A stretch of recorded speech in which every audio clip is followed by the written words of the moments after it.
Akhir-akhir ini di TikTok gue, di explore gue Instagram semuanya isinya Starlink. Gara-gara Elon Musk datang ke Indonesia terus disambut sama Pak Luhut Panjaitan, mantap Pak. Langsung heboh lah gara-gara Starlink kan udah mulai resmi tuh di Indonesia. Sebelumnya udah ada sih di Indonesia cuma ya masih ilegal lah ya. Masih nggak resmi. Begitu sekarang semua beritanya semua tentang Starlink, gimana 300 Mbps, kenceng lah pokoknya lah. Cuma gue kadang suka bingung ya si Elon Musk itu kenapa terlalu over glorified gitu. Gue sendiri sih pribadi nggak terlalu ngefans ya sama Elon Musk. Gue lebih ngefansnya itu ke Linus, bukan Linus LTT ya, tapi Linus Torvalds, the father of Linux. Wah itu keren banget. Nah sekarang gue akan coba review Starlink ya. Gue ambil nih barang.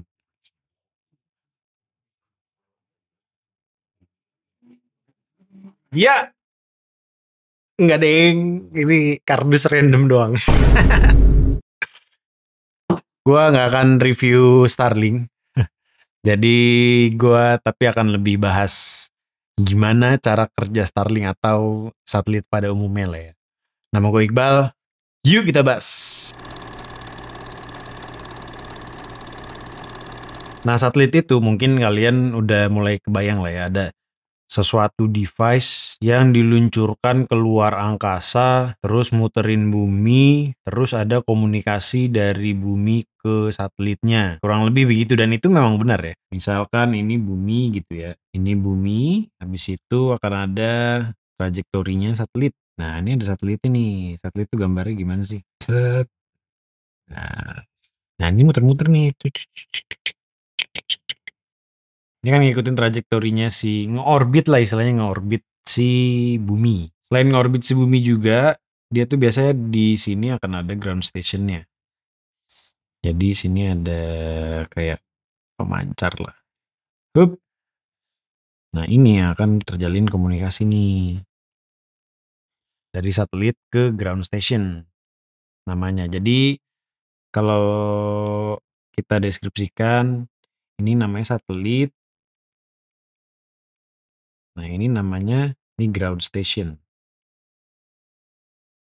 Gitu. Nah, terus satelit ini tidak akan berguna ketika tidak ada yang menggunakan. Sehingga di sini akan ada lagi si device kecil lagi. Hup, hup. Nah, ini yang biasanya kita pakai ini yang Starlink lah. Si Starlinknya ini. Ini namanya adalah terminal. Ini terminal jadi ada modemnya lah. Nanti si radio frekuensinya itu ditranslate jadi apapun yang mereka mau datanya. Dalam case ini kita ngomongin internet lah. Nah terus satelit itu sendiri sebenarnya dipakai untuk banyak hal lah ya. Selain untuk internet tuh ada juga dipakai untuk weather forecast. Jadi untuk cuaca dia ngeliatin awan-awan gitu. Atau ada juga yang kalian tahu mungkin kayak Google kan juga punya tuh Google satelit yang ngambil gambar dari atas tuh. Yang nanti akhirnya kelihatan di Google Maps kalian. Ada juga satelit itu yang pakai dibuat GPS. Untuk Global Positioning System itu konsepnya beda lagi tuh. Dia kayak pakai triangular supaya tahu lokasi persis kalian dan supaya tahu altitude kalian. Nah terus satelit itu dia awalnya kan di launch gitu ya. Dari bumi. Kirim dari bumi untuk orang-orang sepertiku. Nah, terus launchingnya itu jadi si roket nih misalkan. Roket gambar gimana ya? Nah, nih roket. Nah, roket ini dia tugasnya itu adalah menempatkan satelit pada orbitnya. Jadi kalau misalkan kalian lihat itu walaupun dia launchnya ke atas gitu ya, ini nanti akan mengorbit akhirnya set dibelok sampai akhirnya lurus set dilepas deh itu satelitnya. Baru dia ngikut orbit. Cut dan dia muter terus. Gitu. Jadi roket itu nggak ke atas doang ya. Ke atas dulu habis itu ntar dia belok cut. Nah, jadi orbit deh. Nah, terus pertanyaan selanjutnya itu adalah gimana sih caranya kok bisa satelit itu nggak jatuh atau nggak terbang ke luar angkasa gitu misalkan ya. Nah, ini kita mulai ke fisika nih guys. Jadi misalkan kita gambar satelit lagi nih. Ini satelit dengan sayapnya sut. Nah, ini kan muter ngorbit ya.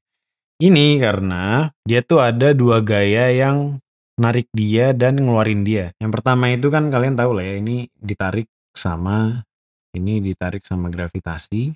Sama satu lagi, dia itu ditarik sama namanya gaya sentrifugal. Nah, yang SMA, anak IPA, gaya sentrifugal itu adalah gaya yang dimana itu akan terjadi ketika kalian ada di suatu path yang bentuknya lingkaran dalam kecepatan konstan. Jadi ini kan ada speed ya ke sini, ke arah sini nih. Set, ini kan ada speed untuk orbitnya. Nah, ketika speed orbitnya itu bentuknya lingkaran, akan ada gaya sentrifugal yang mendorong dia keluar. Gampangnya ya kayak kalian misalkan naik motor lah, atau kalian naik mobil. Kan belok tuh misalkan, belok itu kan sebenarnya macam lingkaran ya. Nah, pas belok itu kan kalian kayak kebanting ke kanan kan. Pas lagi belok set, beloknya ke kanan tapi kalian kebanting ke kiri kan badannya. Nah, itu adalah gaya sentrifugal.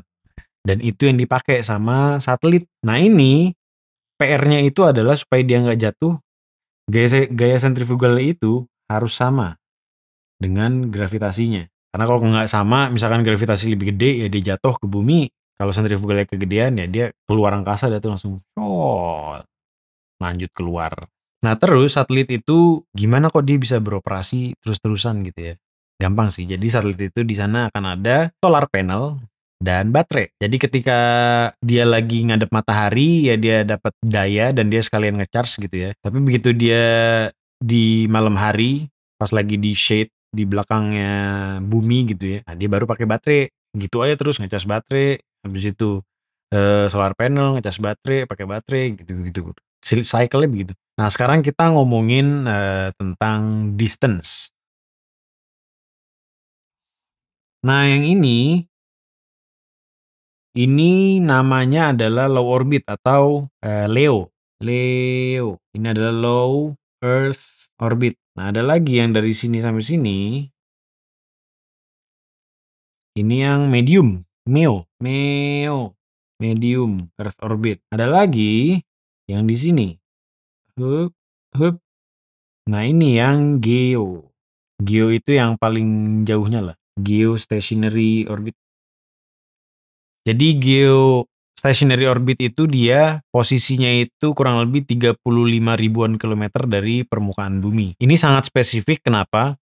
Karena ketika di ketinggian segitu, satelit yang diluncurkan keluar angkasa itu dia speednya akan sama dengan rotasinya bumi. Jadi misalkan kalian launch roket sekarang nih ya ke atas, itu satelitnya akan ada di situ terus selamanya ngikutin kita gitu. Nah, tapi karena 35 ribu itu jauh sekali, ya jadinya powernya harus gede juga tuh si satelitnya. Dan satelitnya ya lebih makan daya lah dari yang bawah-bawahnya gitu. Itu biasanya yang geo itu lebih dipakai sama kayak broadcast.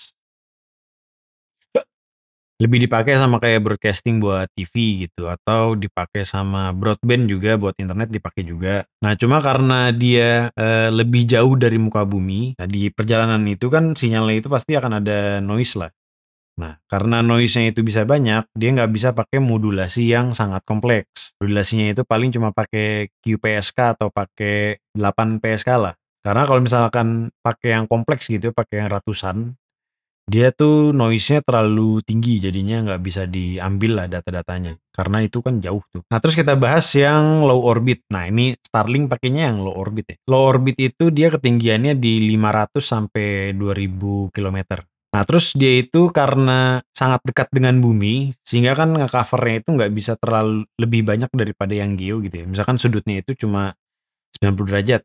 90 derajat di bawah sama 90 derajat di atas kan lebih wide yang di atas tuh. Ini kan 90 derajat nih, misalkan. Nah, kan covernya gini. Tapi misalkan kalian yang di georbit 90 derajat, ini kan jadi lebih luas tuh. Kebayang lah ya. Tapi kayaknya derajatnya harusnya nggak 90 derajat. Nah, karena dia lebih dikit range-nya, dia jadi harus ngedeploy satelit yang jauh lebih banyak daripada misalkan kalian pakai yang di atas gitu, yang paling atas yang geostationary. Yang LEO itu dia satelit lebih banyak kayak Starlink itu, research gue itu dia sampai ribuan. 5.000 satelit apa kalau nggak salah yang dideploy ke luar angkasa. Itu deploy 5.000 kan banyak banget. Nah, makanya dia butuh sebanyak itu karena memang coverage-nya tuh lebih kecil si LEO ini.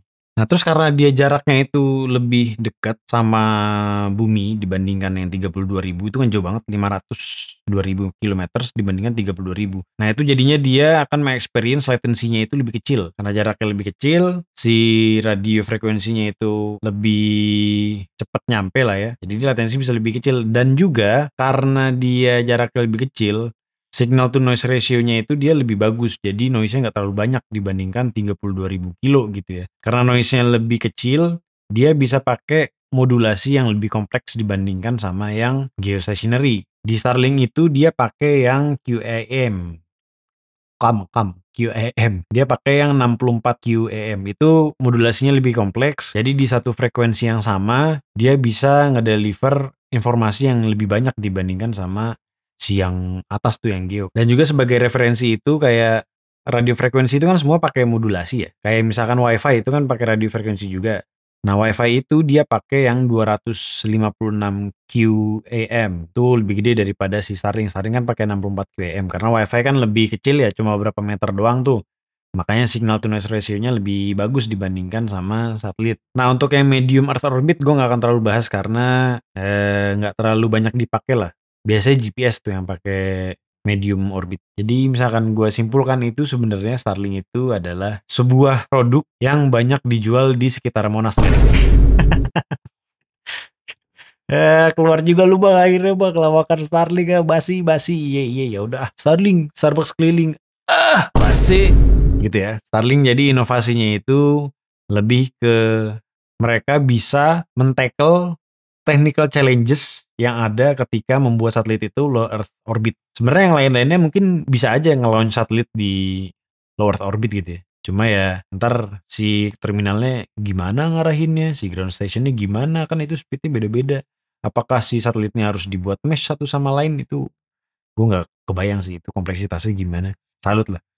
Emang Elon itu kalau ngomongin technical ya oke banget ya. Tapi tetap lebih oke. Linus Torvalds. Nama gue Iqbal. See you at the next video.